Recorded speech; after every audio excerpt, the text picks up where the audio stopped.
How you doing, guys? It's Fftv. We're here today with my boy Danny, myself Lex, here for another roundup. What's going on, people? Yeah, how's it Yeah, going, man? what's going on? You at Dan?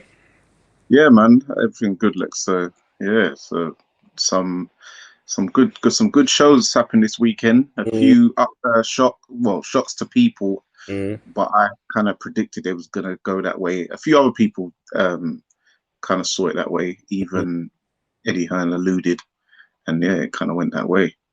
Alright, so let's get into it. Where are we gonna start? Should we start with the guy that's done the most pay-per-view buys since Like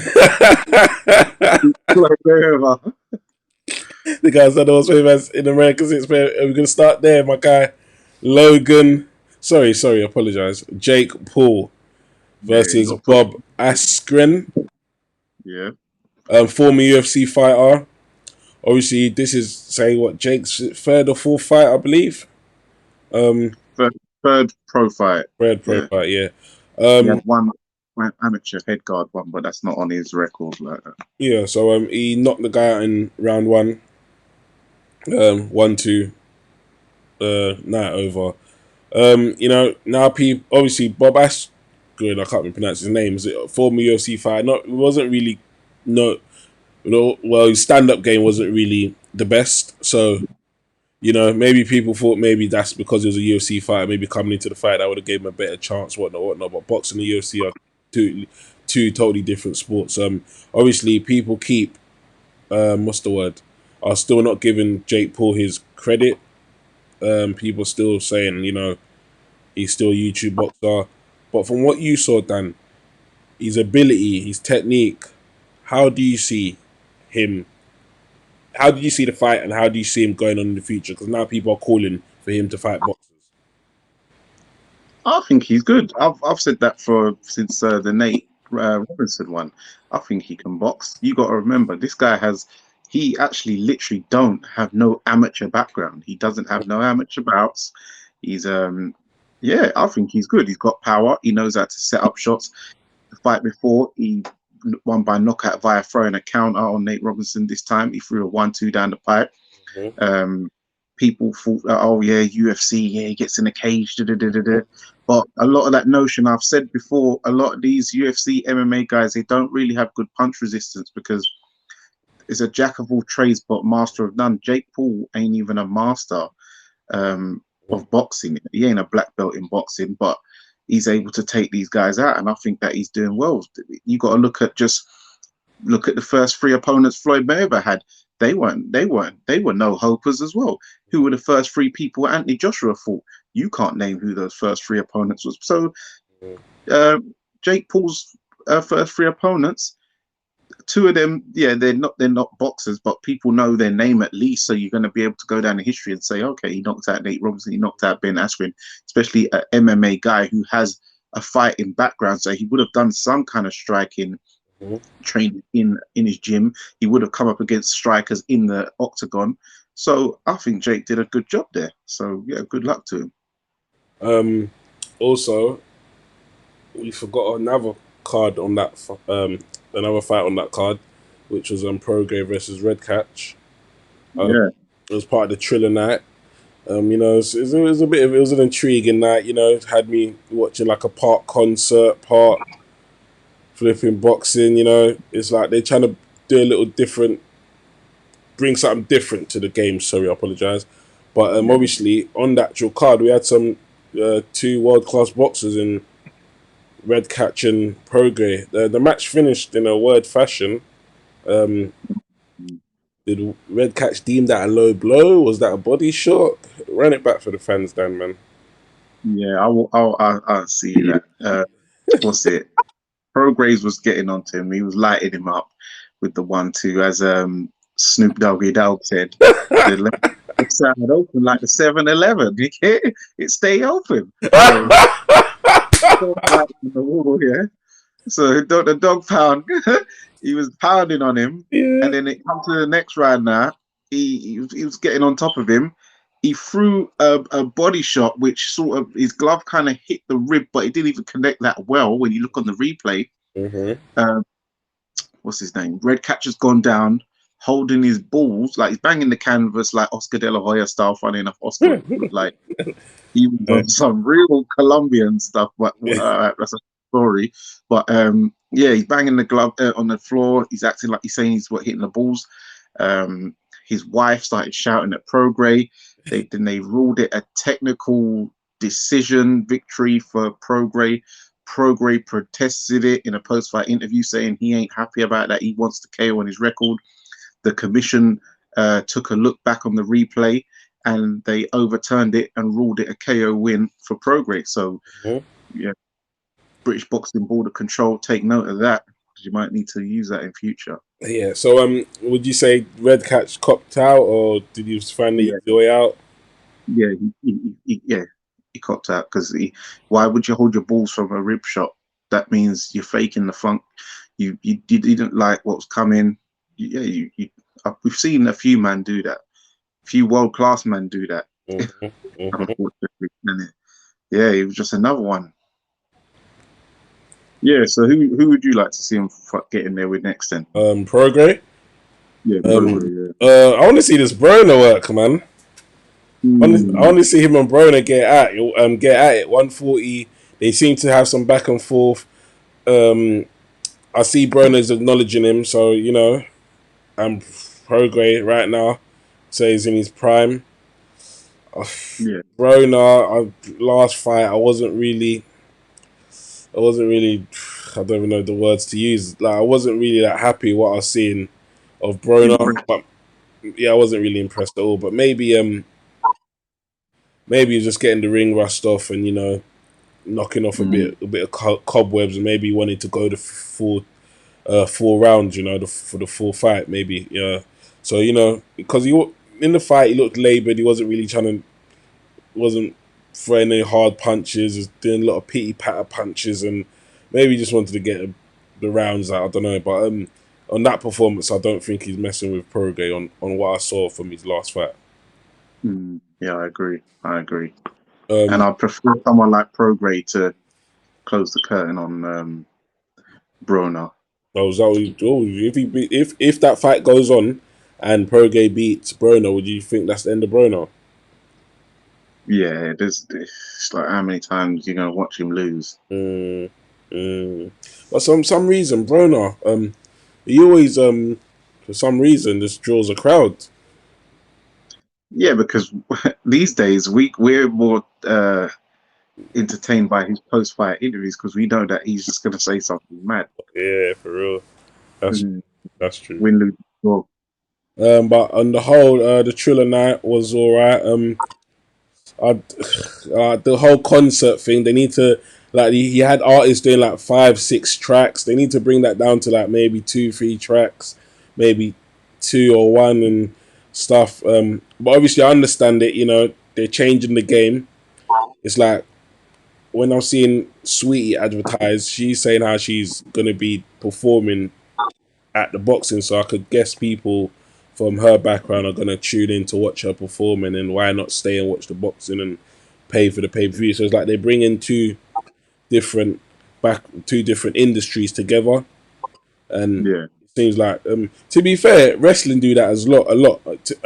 I'm surprised boxing hasn't done that more. To be fair, a lot of guys do sometimes get walked out and stuff. We do see that, but not we don't see no performances. Do you think that's something boxing should introduce? Well, it seems like they might be heading down that road because, as we saw in Canelo's last fight, Mm-hmm. he had a, he had quite a bit of a performance where that guy did what, like two tracks, 2 or 3 tracks, Mm-hmm. and but he kept the songs like halfway. You know when you do like half a Yeah, track, yeah, yeah. you don't over rinse it like Prince Nassim entrances. So Mm-hmm. yeah, no, but it was good. Was So that I think for that was that for Canelo's entrance? yeah, that what was the artist's name again? He's that reggaeton guy. Yeah, yeah, yeah. But Triller were literally just not even just they were just doing like people just actually performing. So they're doing 5 tracks and you know different demographics as well, like the from hip hop and rock and pop, and they were actually like doing like 6 tracks at once. It was just like I was feeling like I was watching a concert. One time I thought I was even watching the right thing. So like I'm Yeah, thinking, you know what I'm saying? So it's a thing where like they do it in other sports. but maybe Trill have, got onto something by bringing these big artists in to perform, like Snoop Dogg, Too Short, mm, Snoop Dogg, Too Yeah, Short. yeah, because I know they do NFL. I don't know about baseball because I don't really watch baseball, but Mm, NFL and a couple of them American sports, they do have them big concerts. NBA as well sometimes. mm, Um, I know with boxing, they just play like the music in the yeah, background, yeah. So and, but yeah, it's not really yeah, artists coming up with that to do it. exactly. But all in all, I felt it was a successful show. The Snoop Dogg and commentary is very funny. I see Al Bernstein. Mate, he's a surprise of a lot of stuff that was going on. When guys is making amateur comments, he's trying to Yeah, argue, then he just stops midway and just thinks, "What am I doing?" He's got to remember where he's at. He's not a Showtime. You're on Chiller, mate. And yeah, yeah. what's wrong with Oscar? Oh, he was doing a madness, Yeah, bro. what's wrong with Oscar? I come up on the show. He come up on the show. He's drunk, innit? That Tyson, Yeah, Tyson. yeah. He was drunk and high. He was like, yeah, and what's it? That guy, Frank Mir the needs guy to from go Saved by the forward. Bell. Yeah, and he goes, and he needs to go forward, and he'll stop the USSA. Oh man, Oscar. But yeah, moving on from the thriller, Liam Williams came up short against Demetrius Andrade. Boo boo. Obviously, we both had a bit of a sneaky feeling that Liam Williams might do it, might bring the belt to England, but he didn't. Boo Boo got the victory. Wasn't looking the best to me, or like I wasn't really, I would say, impressed with Boo Boo's performance because what was going on. He did style or finesse to a points victory, but I mean, since the zone has started, Boo Boo was one of the first signings, and when I've been watching these fights, it's like he's going through the same problem. It's like his power early is strong, but as the fight goes on, his power starts diminishing. And as you could see, he hurt Liam Williams early, but just couldn't get the job done late. Don't know if that's because Liam was game, fit, and hungry for the world title, or if that's just a problem Andrade has, and if maybe the weight he's too big for the weight. Sorry, that's another factor. In my opinion, I think Charlo beats him. Jamal Charlo. I think he beats Andrade. And that's a fight I'd like to see next. I was hearing the commentators saying this is his last fight or something, like he's moving up. But other than that, it was a lackluster performance. How did you see it then? Well, I thought it was a fight of two halves for Andrade. The first half, I was very impressed. He looked great. He was doing that dip, uppercut, uh, whipping hooks, hurt Williams in the first round, dropped him in the third round. He was looking like he was en route to, as usual, finishing victory. But as we know, as usual, as I said, he's got pop, but he can never finish the dinner. Mm-hmm. And he ain't got no finishing instinct. He can never put the finishing touches on.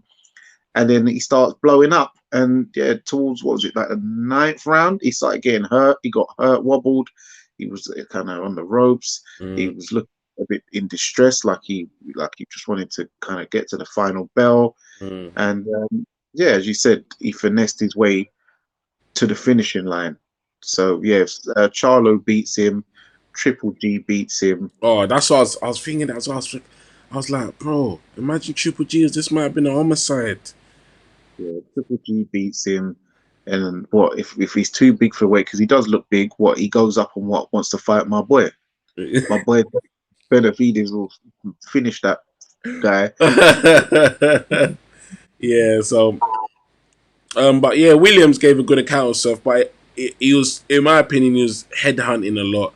I think he should have, there was one thing he weren't doing, which was pissing me off because obviously the head moves a lot, but we all know the body doesn't, and he wasn't jabbing downstairs, like just stick it to the body a bit. And I thought he'll do that to get Andrade onto the ropes, but he wasn't doing it, and he just throwing punches that Andrade was seeing from coming from a mile away, and there was just no education with the pressure, and it was just all wrong. And in my opinion, if there was a better operator in there, like I said, Andrade would have might probably would have seen the last belt, in my personal opinion.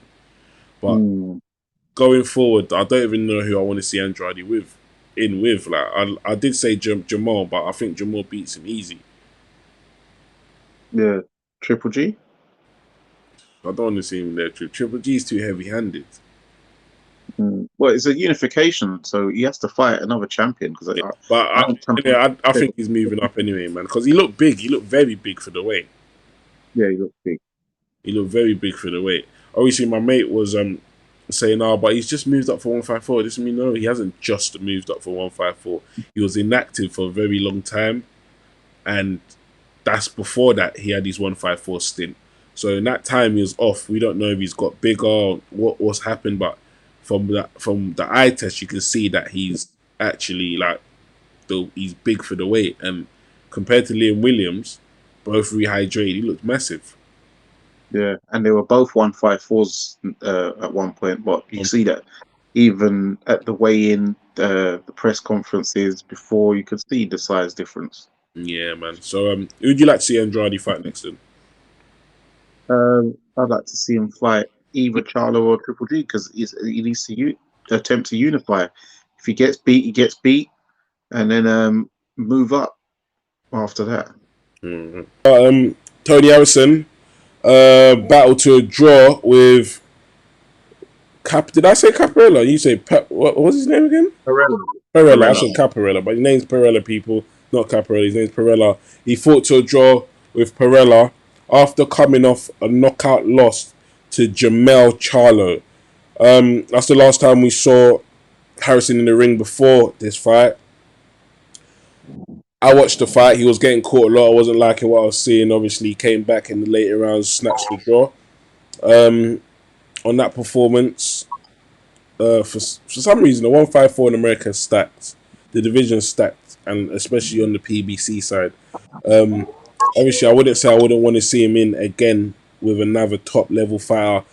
Julian J Rock Williams, Rosario. I know Rosario is he. Rosario's fighting Lubin, isn't he? Is it Lubin? Yeah, yeah, Rosario's, so he's fighting Lubin. So it seems like Jarrett Hurd. I don't know if he's campaigning at 154, 160, and he hasn't made it clear. I don't know if Islandi Lara is still in the game, but that whole landscape of the 154 division was really like popping on the PBC side. But that off the draw, would you like him to rematch Perella, or because I wasn't really impressed with what I was seeing? How do you see his performance, and where do you see Harrison going from here? Um, well, I think for his own peace of mind, if he feels that maybe something went wrong in camp or he could do better, then he should run it back and try and get the victory over the guy. Um, yeah, Erisandi Lara, he's the WBA regular champion, so he won a decision just the other not too long ago, so he's still about. So if you want a shot at someone like Lara, you're gonna have to get through guys like Pereira at least. Mm. So, or you might well, yeah, Obviously, his father just recently died, so we don't know if that's affecting him. And saying if he feels well, it's not even feels something like that will affect your performance. So going by what we know of Tony Harris, we know how he can perform. He was outboxing Charlo in both fights. The first one, even the second one, I had him up on the cards. He was winning until he got a bit lapsy daisy. So we know he's able to box to a better ability than he's Mhm, showing on the weekend. So I think just run it back, clear your head first, then mhm. get back in there, do the rematch, and claim your victory, man. um, Obviously, like I said, he lost his father, so that was maybe like the first corner that he's had, and his father hasn't been in his corner, so maybe that's what affects his performance. But yeah, like I said, if he wants to run it back, wrong the or right the wrong, maybe he should do that. Or if not, maybe I'd like to see him with J Rock, Julian Williams, because he just come off to a stoppage loss to Rosario. We ain't seen him in the ring since, so maybe that'd be a fight, and I think I'd enjoy that fight. What do you think of that fight? Yeah, J Rock, Lara, because Lara's what 38 now, so he ain't got that long left clockwise. So yeah, around those got kind of there's a good little mix between them that they can get on between them. So that yeah, good options. Um, what other cards were on this weekend? MTK. Yes, that was what we were speaking about. That so the MTK show. You want to talk about the boy who won from Leeds, Bateson? His name wasn't he? Yeah, Bateson. Yeah, he beat Joe Ham. Uh, Joe Ham was on the home in the home corner. Jack Bateson won on points, close fight. But I had predicted that Jack Bateson will win. He's a young protege from up Leeds, Yorkshire area. Um, yeah, I've known him since he was like a little amateur. I remember he boxed Otu Saba in the schoolboy finals when he was probably about 11 years old. So yeah, he's always been that's quite a standout one for. I kept my eye on from there. All right. Dan Azeez beat Ricky Summer, retained his English title, and it wasn't a final British eliminator, but it was a British eliminator, I believe, because Yeah, final British elimination are meant to be 12 rounds, and yeah, that was a 10 rounder. It was a close fight, you know. One judge gave it to Summers, one judge, but two judges, sorry, gave it to Dan Azeez. Obviously, Dan Azeez, a taller guy, was jabbing up a lot. Was trying to use the long reach he has, even though he's a shorter fighter. He was a shorter fighter, but he used his reach. Um, Summers was trying to fight on the back foot. I thought maybe if he pressed action, that probably would have helped him more. Caught Azeez a couple shots. Azeez put the pressure on a couple times, but other than that, it could, in my opinion, it could have gone either way. But Dan Azeez, was probably just a tad bit more busier because he was popping the jab, popping the jab, popping the jab. But other than that, it was a close fight. But he moves on now. Obviously, Ricky Summers, I don't see where he goes from here. But obviously, Dan Azeez moves on. Also, obviously, we know Craig Richards is the British champion. Do you reckon Dan Azeez will be going for that direction? Obviously, Craig is tied up with his world title shot against Demetrius, which is on May the 1st. But where do you see like Dan Azeez going from here? well, he's knocking on the door for the British title now. Um, but I saw he was complaining that there's a actual final eliminator between two other guys. I forgot the names he mentioned, but their one is an eliminator. He had an eliminator, and there's a final eliminator going. So he was like, "Why wasn't him and Ricky Summers for a final eliminator?" Which I agree with. So I think that Azeez will probably fight the winner of the final eliminator, possibly. What as Craig's tied up. So yeah, they'll just have to wait, I guess. All right. Moving on to the main event, which was Dignum versus Sorokin. I don't know if you remember Sorokin from. He had a fight with. I remember having a fight with John Ryder. I think he got stopped in the 7th round, I believe. He came on to fight Danny Dignum. People are seeing this as a slight acid test for Dignum because obviously he wanted to move on to bigger and better things, maybe European level. Um, it was a draw. A lot of people I've been speaking to thought Sorokin won. Um, how did you see the fight? Um, yeah, it was a close fight. It was kind of like as you said, Dan Azeez and Ricky Summers. It's one of the close fights that could have gone either way. You couldn't really complain either way. So a draw, I'd say it was justified, really. Hmm. Would you advise Danny Dignum to rematch Sorokin, or He's not. it's not needed yet? Where would you see Danny Dignum going from there then? Um, try an English level English. Hmm. You're not looking to what's the words, impressed with Danny Dignum's performance, or you didn't like the performance, or No, I know it was a tough opponent, but mm, like that is a bit of a setback because the stage was set for him. Main event. Mm, The stage was set for him to get through this acid test. It wasn't set for him to actually lose or draw. And the draw is like it's one of those ones where you can't really you don't know how to really feel about it because it's not conclusive. yeah. But you did expect him to win. All right. All right. Let's do a little preview of the upcoming shows coming up. First one, I'm looking forward to this. Is Felix Cash. Felix Cash. Can't even say his name properly. Felix Cash versus Denzel Bentley. Yeah, British middleweight title. and BT come on, Sport. Oh, sorry, and Commonwealth. Felix Cash is putting his belt online as well. How do we see this one going? I'm excited about this one. I can't wait for it. Um, Denzel Bentley, switch boxer, can fight orthodox, can fight southpaw. Felix Cash brings the heat, brings the pressure. Both game fighters. Matchroom versus Queensbury. How do we see this going? this is good. This is so far the domestic clash of the year so far. Both got good stoppage records. Both got power. I say Bentley has more one punch power, and Felix Cash more does the accumulation combination. Mhm. Have the faster combinations.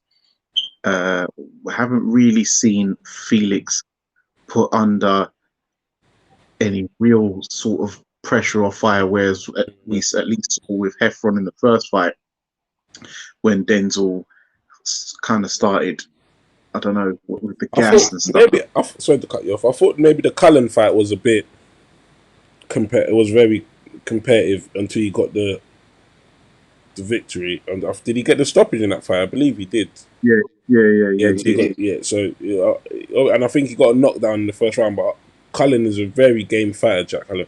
But in that fight, I did see some little things that Cullen was doing that I thought maybe if he's in there with like a more serious operator, they could take advantage of. Yeah, Like he throws a lot of punches, and sometimes when he ends up throwing, he doesn't watch what's coming back. Sometimes, which I've realised. Um, mm, but he's got a very high work rate, and he's got a very good engine. I'll say Felix Cash. When it comes to Denzel Bentley, accuracy is one thing that comes to mind, and power. So I don't know how this is gonna go, but I can't wait. I can't yeah. I wait. mean, I can't. Yeah, I can't pick a winner. That's not going on any accumulator of mine. So I can't pick a winner. Also, on that card, Anthony Yards makes his return. He just announced this week that he's adding James Cook MBE to his backroom staff or to his training staff, sorry, alongside Tunde and Ade. Um, Obviously, I know you're the guy of the brains and the history in the head. Can you give us a rundown of who James Cook is? Yeah, James Cook, former British and European super middleweight champion. He's an MBE, so he's knighted. He's trained multiple world champions, been in corners of them. He hasn't been in a corner for a while. Maybe just likes to play a bit of the back role nowadays. But yeah, it's a good addition to the camp, and yeah, good old wise head to help tutor and mentor Tunde, kind of like how Sugar Hill was with Manny Stewart. But unfortunately, I heard some news just recently, within the last couple of hours, that Anthony Yard has withdrawn from Saturday's card due to a dental abscess in his mouth. Oh, fuck me. Thanks for the exclusive, Dan. Fuck me. All right. Well, Callum Johnson's still fighting on that card, no? Yeah, Callum Johnson's still on there, and David Adelaide is on there also. All right. Look forward to that card. Um, let's just switch up a bit. You know, go away from boxing. We got a big UFC card. Um, Rematch of Usman versus Masvidal. Obviously, Masvidal for the first fight said he came in at was it 6 days notice, I believe, something Yeah, like that. So he said he yeah, wasn't prepared. Usman is saying he came into that fight with a broken nose, so he couldn't do what he needed to do. Still got the victory, Usman. Obviously, Masvidal lost. He lost his BMF title. Usman retained his welterweight title. Both have said some things coming into this one. Obviously, Masvidal's had a full camp, which Usman has wanted him to have. How do we see this going? Obviously, Usman, Masvidal, we know him from Kimbo Slice's younger. He was Kimbo Slice's younger. He brought him into the game. He's a good striker. He's a good puncher. He's a good striker. I'll say he's a better striker than Usman, but Usman's a very good grappler, good wrestler. He's improved his stand-up game. Some nice kicks here and there, but other than that, how do you see this one going then? Yeah. So yeah, I remember the first fight. Masvidal, he did come in at very short notice because he was a replacement. Yeah, Um, for Burns, for wasn't it? No, Burns. yeah, Was it yeah, Burns? Was it Burns? yeah. I think it was, and then he ended up fighting Burns after. Yeah, after yeah. Yeah. So full camp. So I expect this to be a better fight than last time. But I do see Usman coming away with a points victory again. To Yeah, be fair, you don't see him because get stoppage. the way, because the way he was able to kind of tactically dominate Masvidal in the clinches, I don't see how Masvidal's a full camp's going to be able to stop that. Really. All right. So UFC, I don't forget the numbers. What is it? T75. I'm guessing. 261. 261. Is it T61? Yeah. Yeah, T61. UFC 261, and I believe that's the first UFC card back with fans. 15, Oh, with full capacity. Yeah. 15,000 fans. So I look forward to that. I definitely look forward to that. Navarrete. Am I saying his name right, Dan? Yeah. Emmanuel Navarrete. Yeah, versus Diaz. That's a top rank card. Yeah, Christopher Diaz. I believe Navarrete. I believe he's the guy that beat Isaac Dogba. No. I believe he's the guy that beat him twice. I believe he's the guy that, I need to research that. But he defended his WBO title against him and he lost in the rematch. I believe, if I'm right, I believe so. But I don't know too much about this Diaz. You know enough about him or? Not too much. I know he's a good fighter, but not too much. But yeah, Navarrete. I remember he stopped Dogbo in the last round. It was like the 12th round. I'm not sure if they had a rematch. If they did, I don't know what happened. But I do remember the fight where it was a 12 round TKO win. So yeah, I expect this one to be very good. And on the undercard, we have the return of Puerto Rico's hot prospect Edgar Berlanga, Mr. 16 fights, 16 KOs, all 16 in the first round. So he'll be looking to try and keep hold of that streak. So one way again. All right. And is there any other cards coming up this week that I haven't mentioned? No, not that I know of. I think that's it. Okay.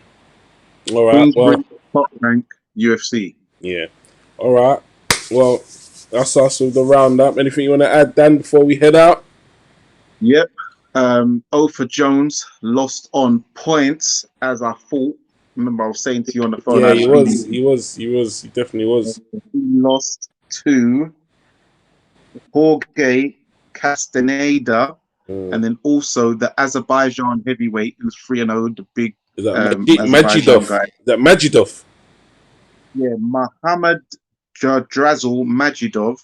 Yeah, he got knocked out by Andre Fedosov, but I knew that was kind of going to go as well. Remember, I expected that to be a upset as well because Fedosov is 32 wins, 26 KOs against a man 3-0.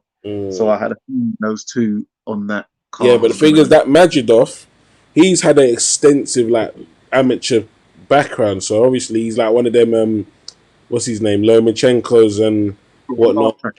Yeah, that's exactly these European. That's the blueprint they're using now. Like they're making their guys go into the amateurs for an extended period, like Lomachenko 400 fights, Bivol's had a Mm. mad amount of fights, and it's like their new system, and then they bring them in to the pros, and they have like 1-2 dust ups, like tune ups, or if you want to call them, and then they just get into it. Like, so it's like a new format the Eastern Europeans or Europeans per se are using. So I think I saw what's this guy's name now? Kovalev's coach, John Jackson. John Jackson, what's his name? Is it John Jackson Davis? No, John David Jackson. Yeah, John Davis Jackson. I saw him talking about him, and he was saying he wanted him to turn pro a bit earlier, whatnot. But he went to the Olympics and kept on the amateurs and whatnot. And I think sometimes when you go in amateurs longer than you should, it just puts a bit of wear and tear on the body, and I think that's what's happened to Medvedev. Yeah, because his ankle went when he got knocked down the first time. The way he leant back on his ankle went, and then he got up, and then he kind of just bundled over, and then he couldn't get up. He just sat down on the floor. So that injury might put him out for how long? And at his age, because he's had a long, extensive amateur career, plus did that World Series boxing stuff for a while. So he could get scrapped off of the signing list of the zone because they've got enough people on their roster. Yeah, So yeah. yeah. Well, that's guess that's it from us, Dan. What else? Oh, you added what you need to add, didn't you? Yeah, yeah, yeah, yeah. Yeah. So look forward for another episode this week. Also, follow the Instagram, follow the Twitter. Um, Also, look out. We'll be interviewing some boxers, so you guys tune in for that as well. Um, Other than that, that's all it from me. And go on, Dan. Yeah, also, we'll be doing a competition real soon for you, chance for you, someone to win the pay-per-view card of Derek Chisora versus Joseph Parker, with the co-main being Dimitri Bivol versus Craig Richards. So look out for that competition for your chance to win a pay-per-view there. All right. All right. That's us done now. Danny and Lex, we're out.